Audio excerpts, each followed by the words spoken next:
Kamakailan nagkausap kami ng Pangulo patungkol dyan at dahil sabi nga po natin ay madalas na itatanong ito dahil di umanong magsasampa ng impeachment complaint ang Makabayan Block. Siguro at the right time.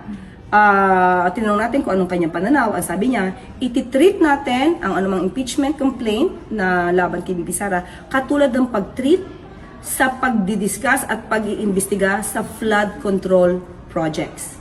Okay, so meaning kung sinong dapat na managot, dapat na managot. So, yun po ang sabi ng Pangulo. May iba pang detalye regarding dito. Ano po bang basa no, Yusek, dun sa sinabi ng Pangulo? Ibig sabihin po ba nito, hahayaan na lang niya yung mga mababatas yung maghanap? Sabihin natin ng mga grounds for impeachment kay VP Sara, hahayaan lang po ba niya to? So, supportahan ba niya? Hindi po natin masasabi kung ano ang gusto ng Pangulo patungkol dyan. Malinaw po ang sinabi niya.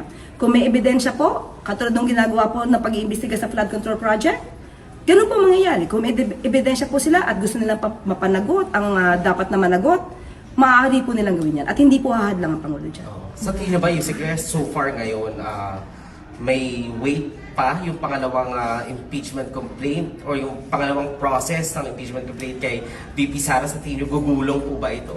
Basa niyo po ba, Yusek? Depende po yan sa anong gagawin po ng Kongreso.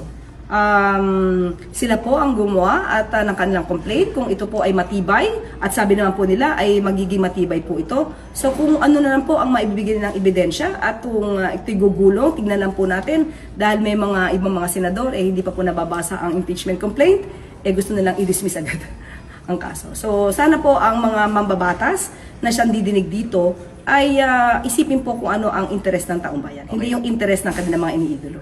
Last na, Yusek, mangingalan po ba yung Pangulo dito sa proceedings? Maglalabi po ba ang palace regarding dito or hayaan nyo talaga sila?